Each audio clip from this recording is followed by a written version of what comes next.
Prajapati recording studio, Prajapati recording studio Chandpur. DJ पर मैथिली गाना बजाय के नाचे छे कोमली कमर हिलाय के, कमर हिलाय के। डीजे पर मैथिली गाना बजाय के नाचे छे कोमली कमर हिलाय के, कमर हिलाय के।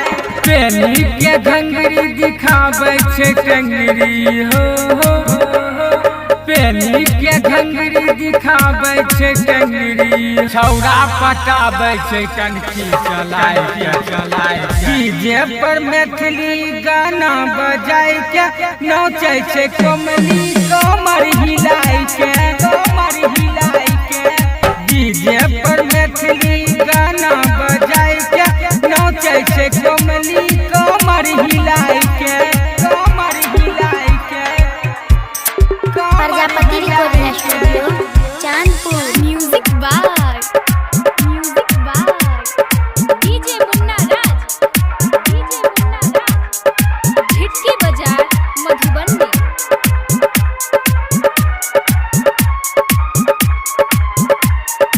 मारै छे कपड़ा में सेंट गम कौआ, सेंट गम कौआ।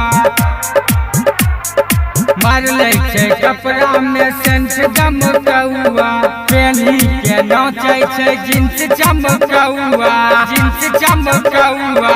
दिलबा के घायल करे छे पायल हो, दिलबा के घायल करे छे पायल। आबै छे छौरी सज सबर के डीजे पर मैथिली गाना बजाय के नाचे छे कोमली कमर हिलाय के, कमर हिलाय के।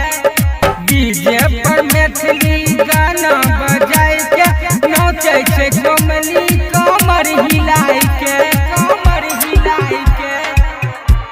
Prajapati recording studio Chandpur. Music by DJ Munna Raj, DJ Munna Raj, Jhitki Bazar Madhubani.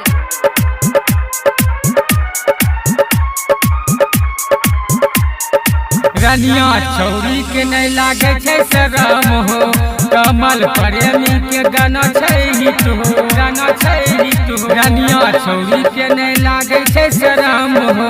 कमल प्रेमी के गाना छे हिट हो, गाना छे हिट हो। बिट्टू दिलदार कहे छले हिट हो, कहे छले हिट हो। बिट्टू दिलदार कहे छले हिट हो। मारै छे ठुमका ते हिलै छे झुमका। डीजे पर मैथिली गाना बजाय के नाचे छे कोमली कमर हिलाय के, कमर हिलाय के। डीजे पर मैथिली गाना बजाय के नाचे छे कोमली